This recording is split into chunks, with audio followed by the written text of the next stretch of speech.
Hello everyone, welcome to our channel achievers academy. आज हम इस वीडियो में एसएससी चंडीगढ़ नॉन मेडिकल का जो आज पेपर हुआ है उसमें फिजिक्स के सॉल्यूशन को हम डिस्कस करने वाले हैं। चलिए स्टार्ट करते हैं अपनी वीडियो को। तो फर्स्ट क्वेश्चन देखिए जो इसमें है, A charge Q is uniformly distributed over a large plastic plate. The electric field at a point P close to the centre of plate. आप यहाँ पे इन्होंने क्या है भाई, प्लास्टिक की प्लेट दे रखी है, ठीक है, और इसके क्लोज पॉइंट पी दे रखा है जहाँ पे क्या है इन्होंने इलेक्ट्रिक फील्ड, हमारे पास फॉर्मूला होता है सिग्मा अपॉन 2 एप्सिलॉन नॉट। तो यहाँ से इसकी वैल्यू आई हुई है, दैट इज 10 वोल्ट पर मीटर दे रखा है। If the plastic plate is replaced by A copper plate of same geometrical dimension and carrying the same charge.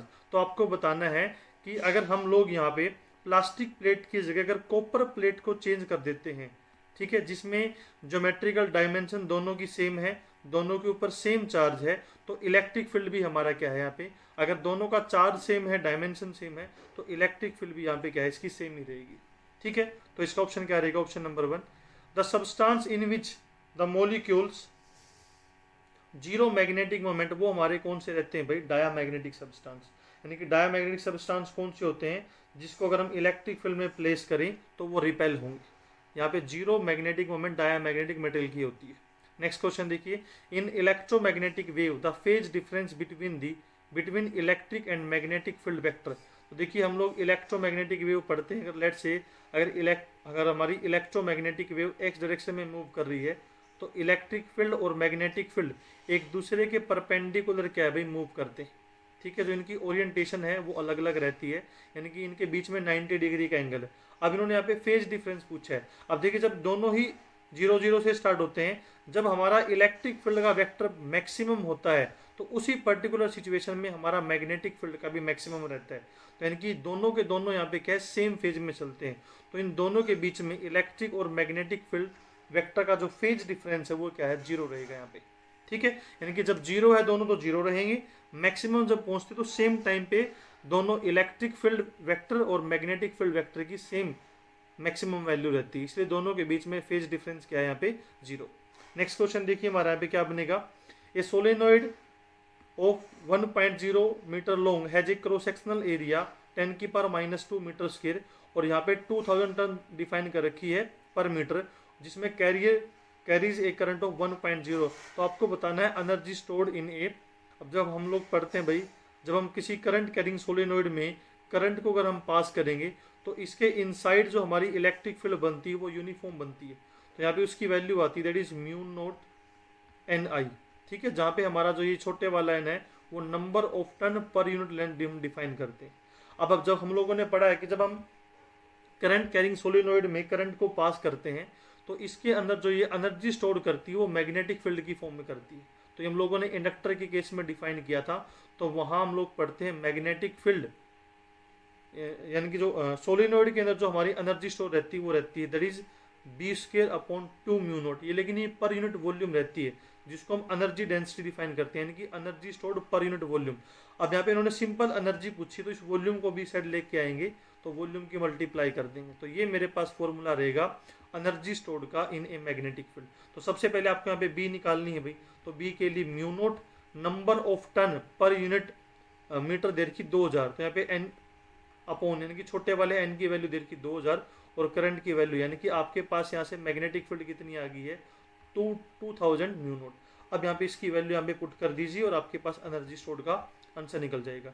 तो B² यानी कि हमारा क्या हो जाएगा भाई, ये दैट इज 2 का स्क्वायर इंटू में 10⁻6 इंटू में म्यू नोट, इसका हमें स्क्वायर करना तो स्क्वायर हो गया भाई। ठीक है, तो 2000 का मैंने स्क्वायर कर दिया है, नीचे मेरा है that is 2 mu naught into में एरिया की वैल्यू इन्होंने डिफाइन कर रखी है दैट इज 10⁻⁻2 और लेंथ की वैल्यू दे रखी है 1.0 मीटर। इसको सोल्व करना है।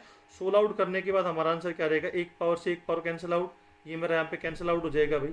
ठीक है, तो मेरे पास आएगी that is 2 mu naught into में 10⁻6 और 10 की पावर यानी कि 10⁻4 आ गया। अब हम लोग यहाँ पे वैल्यू पुट करेंगे किसकी, म्यू नोट की, 4 pi into 10⁻⁻7 into 10⁻4। Solve out करने के बाद मेरा आंसर कितना आ गया यहाँ पे, 8 पाई इंटू 10⁻3 जूल। अब नेक्स्ट क्वेश्चन देखिए हमारे यहाँ पे क्या है, when A current carrying coil को अगर हम लोग यूनिफॉर्म मैग्नेटिक फील्ड में प्लेस करेंगे तो हम लोगों ने पढ़ रखा है भाई उसके ऊपर टोक अप्लाई होता है। तो टोक का फॉर्मूला हम निकालते हैं एम क्रॉस बी करके। यहाँ पे जब लिखते हैं तो इसका बनता है हमारा that is B N A sine theta.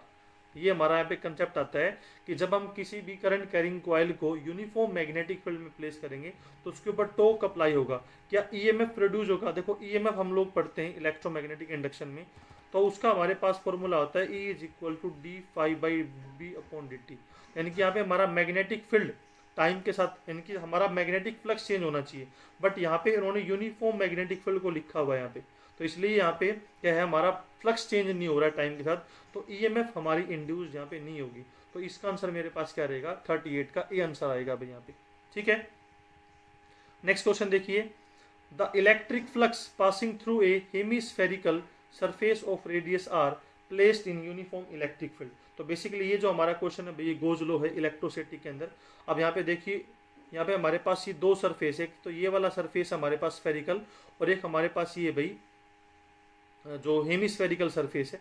अब यहाँ पे देखो इलेक्ट्रिक फील्ड हमारी इस तरीके से पास करिए, यानी कि जितनी इलेक्ट्रिक फील्ड इसके अंदर एंट्री कर रही है उतनी ही इलेक्ट्रिक फील्ड बाहर निकल रही है। तो टोटल जो यहाँ पे हमारा फ्लक्स रहेगा वो कितना रहने वाला है 0।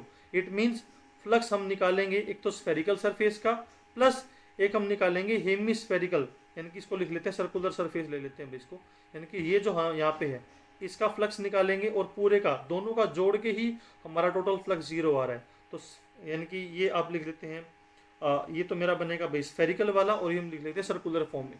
इन दोनों का हमारे पास क्या है, तो आपको ये फाई एस तो निकालना ही है, तो इसका आंसर आ जाएगा फाई इंटू में ही सर्कुलर का निकालना है। अब देखो ये हमारे पास एक क्या है भाई एरिया है, तो इसका एरिया वेक्टर हमेशा क्या है परपेंडिकुलर और हमेशा बाहर की तरफ रहेगा, और इलेक्ट्रिक फील्ड हमारी इस तरीके से जा रही है। तो फ्लक्स का हमारे पास सिंपल फॉर्मूला होता है ई डॉट डी एस करके। ठीक है, ई डी एस लगा लीजिए अगर हम लेके चलेंगे। तो देखो यहाँ पे इलेक्ट्रिक फील्ड जा रही है ऊपर की तरफ और इसका एरिया वेक्टर है, यानी कि इन दोनों के बीच में जो मेरा एंगल बनेगा वो मेरा बनेगा यहाँ पे 180 डिग्री। तो यानी कि ई आ जाएगा मेरे पास, और इस सर्कुलर सरफेस का एरिया क्या बनेगा that is pi are square, और इन दोनों के बीच में एंगल है मेरा 180 डिग्री। तो यानी कि यहाँ से मेरा आंसर आ गया ई इंटू में पाई आर स्क्वायर। तो इसकी वैल्यू पुट करेंगे तो माइनस से माइनस कैंसिल आउट हो जाएगा, तो ये मेरे पास इसका आंसर रहेगा भाई। तो यानी कि जो मेरा स्फेरिकल सरफेस है, इस स्फेरिकल सरफेस की वजह से जो आपका यहाँ पे इलेक्ट्रिक फ्लक्स का फॉर्मूला रहेगा, सॉरी इलेक्ट्रिक फ्लक्स का फॉर्मूला क्या हो जाएगा that is pi are square e. ठीक है, नेक्स्ट क्वेश्चन देखिए, the Laplace equation in CGS system. तो इसका जो मेरे पास आंसर है भाई ऑप्शन नंबर डी रहेगा यहाँ पे इसका। ठीक है, सीजीएस सिस्टम के अंदर। ठीक है, नेक्स्ट क्वेश्चन देखिए, with rise in temperature for liquid या fluid will capillary increase or decrease। तो बेसिकली यहाँ पे हम लोग क्वेश्चन पढ़ते हैं भाई कि जब हम वहाँ पे फॉर्मूला हम लोग निकालते हैं तो वहाँ पे हमारा जो ये इसका डायरेक्टली संबंध रहता है भाई वो हमारा सरफेस टेंशन से रहता है। अब इसका फॉर्मूला मैंने लिखा था कितना था भाई आई थिंक, तो देखिए विद राइज इन टेम्परेचर, देखो टेम्परेचर बढ़ाने के साथ में हमारा यहाँ पे क्या होगा, टेम्परेचर बढ़ाने की वजह से हमारी जो क्या है सरफेस टेंशन है। ठीक है, सरफेस टेंशन हमारी यहाँ पे क्या करेगी डिक्रीज करेगी, और सरफेस टेंशन डिक्रीज करने की वजह से हमारा जो फ्लूइड का जो मतलब कैपिलरी के अंदर जो है लिक्विड है वो हमारा क्या है वो डिक्रीज करेगा यहाँ पे। इसका आंसर यहाँ पे क्या रहेगा बी रहेगा। ठीक है, इन स्टैंडिंग साउंड वेव तो आपको बताना है कि प्रेशर वेरिएशन क्या रहेगा, तो वहाँ पे हमारा बनता है भाई नोड एंड एंटी नोड। ठीक है, तो जो हमारा नोड है वहाँ पे हमारा क्या है प्रेशर वेरिएशन सबसे ज़्यादा मैक्सिमम रहेगा और एंटी नोड पे हमारा क्या है वो 0 रहेगा। ठीक है, the amplitude of A damped oscillator become half in 1 minute, the amplitude after 3 minute will be 1/x time आपको बताना है। तो बेसिकली ये हमारा क्या है डैम्प हार्मोनिक ऑसिलेटर है, तो वहाँ पे हम लोग पढ़ते हैं भाई कि किसी पर्टिकुलर इंस्टेंट पे जो हमारा एम्पलीट्यूड रहेगा वो उसके लिए फॉर्मूला होता है ए इज इक्वल टू ये वाला फॉर्मूला, बी हमारा कॉन्स्टेंट है, टी हमारा टाइम है और ए नोट हमारा स्टार्टिंग का क्या है भाई अनडैम्प्ड एम्पलीट्यूड है। तो यहाँ पे इन्होंने बोला है कि 1 मिनट यानी कि जब टाइम हमारा यहाँ पे 1 मिनट है, ठीक है, तो आपका जो एम्पलीट्यूड है वो क्या है हाफ टाइम कम हो गया है। तो यानी कि a naught upon 2 is equal to a naught e की पावर माइनस का बीटी हो जाएगा, कैंसिल आउट करेंगे तो यहाँ से जब टाइम की वैल्यू कितनी पुट करनी है यहाँ पे 1 मिनट, तो यानी कि ई की पावर माइनस बी, इसका आंसर मेरे पास कितना आ गया 1/2, हम ये आगे यूज करेंगे।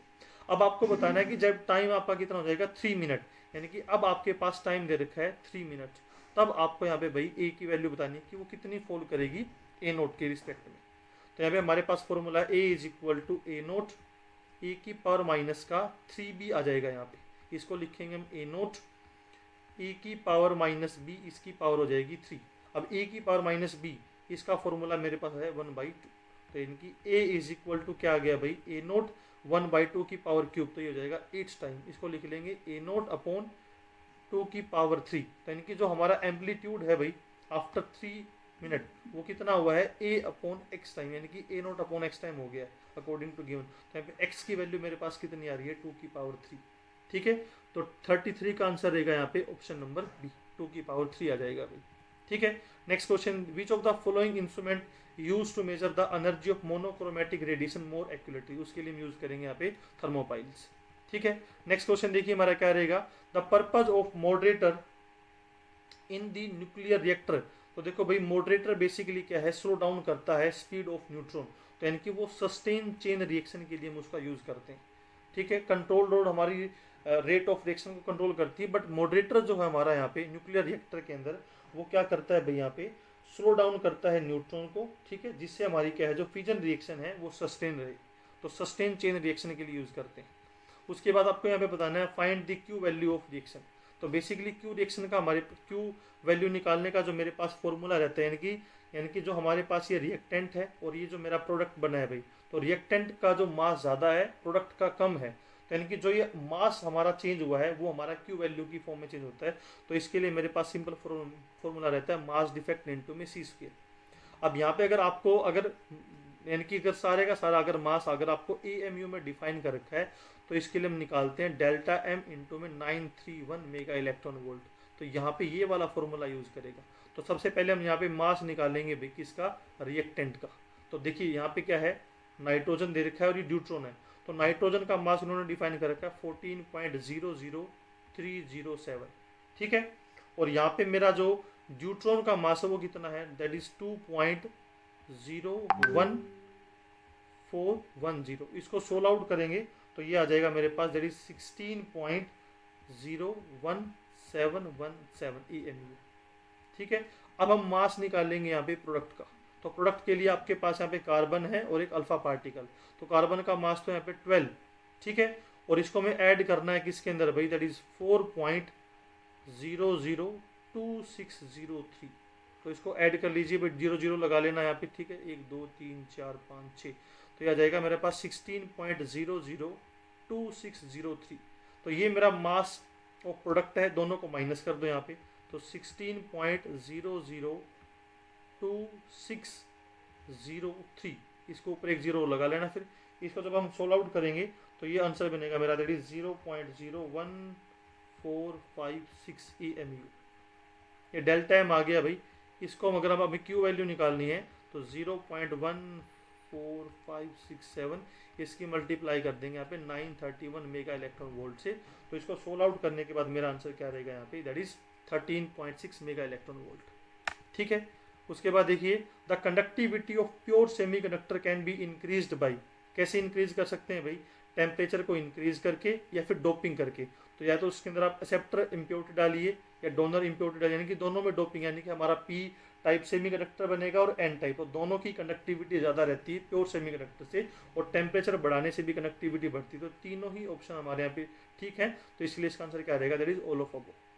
The number of proton in heavy stable nucleus क्या रहेंगे, अगर हमारा क्या हैवी स्टेबल, अगर हमारा हैवी अगर न्यूक्लियस है और वो स्टेबल है, इट मीन्स वहाँ पे इलेक्ट्रोस्टैटिक फोर्स कम है स्ट्रॉन्ग न्यूक्लियर फोर्स से, तो उस सिचुएशन में जो नंबर ऑफ प्रोटॉन होंगे हमारे वो न्यूट्रॉन से कम रहेंगे, smaller than that of neutron, ये रहेगा। यानी कि जो हमारे हैवी न्यूक्लियस के अंदर, स्टेबल न्यूक्लियस के अंदर न्यूट्रॉन ज़्यादा हैं, प्रोटॉन कम रहेंगे। इसका ऑप्शन आ जाएगा option number b. Next question देखिए, hole effect is useful in determining. तो होल इफेक्ट को हम किस तरीके से निकालते हैं भाई, तो होल इफेक्ट के अंदर हम नंबर डेंसिटी भी निकालते हैं एंड देयर टाइप भी निकालते हैं, ठीक है। तो बाकियों में सब में ना कोई चीज़ दे रखी है, ठीक है। तो यानी कि neither number density but not their type, not the number density, तो ये मेरा ऑप्शन रहेगा, that is option number A, ठीक है, तो होल इफेक्ट जो हमारा है वो नंबर डेंसिटी और टाइप निकालने के लिए हम इसका यूज करते हैं। नेक्स्ट क्वेश्चन देखिए, the current amplification factor of common base NPN transistor. तो यहाँ पे इन्होंने देखो इसकी वैल्यू डिफाइन कर रखी है भाई, ठीक है।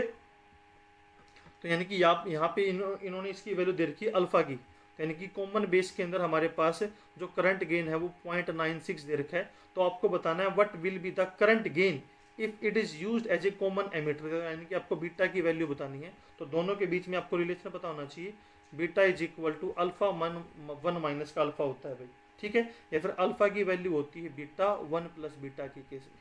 तो आपको बीटा की वैल्यू निकालनी, तो ये वाला फॉर्मूला यूज करेंगे 0.96 माइनस का 0.96, तो ये आ जाएगा 0.96 डिवाइड बाई 0.04, डिवाइड करेंगे तो मेरे पास आंसर आएगा 24। तो इसका आंसर रहेगा यहाँ पे 53 का 24 भी ऑप्शन रहेगा, ठीक है। उसके बाद देखिए, neglecting the variation of mass with velocity the wavelength associated with electron having energy. तो बेसिकली ये जो है भाई हमारा डी ब्रोगली वेव में h अपॉन पी डिफाइन करते हैं। तो यहाँ पे अगर हम मोमेंटम को अगर एनर्जी की फॉर्म में लिखते हैं तो ये हमारा फॉर्मूला होता है ये, यानी कि यहाँ पे जो मेरी एनर्जी है वो 1/√E की फॉर्म में वेरी करती है। तो ऑप्शन नंबर सी रहेगा यहाँ पे। According to wave mechanics free particle है भाई, तो फ्री पार्टिकल का हमारे पास क्या है, कंटिन्यूस एनर्जी स्पेक्ट्रम रहता है। हाँ, अगर वो क्वेश्चन दे कि भाई किसी बंद बॉक्स के अंदर है तो वहाँ पे फिर हमारी जो पार्टिकल की एनर्जी रहेगी वो डिस्क्रीट रहेगी, ठीक है। ये हमारा एमएससी का थोड़ा सा पोर्शन है। ये वाला क्वेश्चन भी भाई, इसका ऑप्शन मेरे पास क्या है, डायरेक्ट फॉर्मूला है एक्सपेक्टेशन वैल्यू मोमेंटम के लिए, ठीक है, इसका यूज करेंगे, ठीक है। उसके बाद नेक्स्ट क्वेश्चन देखिए, फॉर ए गिवन टेलीस्कोप, जहाँ पे आपको डी की वैल्यू डिफाइन कर रखी है 200 मिलीमीटर, जिसको हम लिखेंगे 200 इंटू में 10 की पावर माइनस का 3। तो ये मेरे पास आ जाएगा भाई दैट इज 0.2 मीटर। और यहाँ पे लैम्डा इन्होंने डिफाइन कर रखा है दैट इज 6.10 की पावर माइनस का 7 मीटर। तो आपको बताना है then the minimum value of angle subtended by the two star that would be just resolve. तो यहाँ पे भाई हमारा फॉर्मूला यूज करेंगे हम रिजोल्विंग लिमिट वाला। तो थीटा का फॉर्मूला रहेगा टेलीस्कोप के लिए 1.22 लैम्डा अपॉन डी। बस आपको यहाँ पे इसकी वैल्यू पुट करनी है। तो 1.22 इंटू में लैम्डा है 6.10 की पावर माइनस का 7 और डिवाइड कर देंगे इसको, दैट इज 2 इंटू में 10 की पावर माइनस का 3। इसको सोल्व आउट करेंगे तो नियरली जो मेरा आंसर है वो 7 पॉइंट समथिंग रहेगा, यानी कि इसका आंसर आ जाएगा 8.0 इंटू 10 की पावर माइनस का 6 radian. In Newton in experiment the diameter of the bright ring are proportional to odd natural number, ठीक है भाई। डायरेक्ट इसका थ्योरेटिकल बेस्ड ये हमारा क्वेश्चन है, तो ओड नेचुरल नंबर आएगा यहाँ पे। The de Broglie hypothesis is associated with electron alpha particle radiation. तो जितने भी हमारे पास मेटेरियल पार्टिकल है उन सब के साथ हमारी डी ब्रोगली एसोसिएटेड रहती है, ठीक है। तो ये हमारा जो पोर्शन है भाई ये फिजिक्स का है, ठीक है। अब अपने आंसर मैच करें भाई कितना ठीक है कितने सही है। तो आज की video, thank you so much.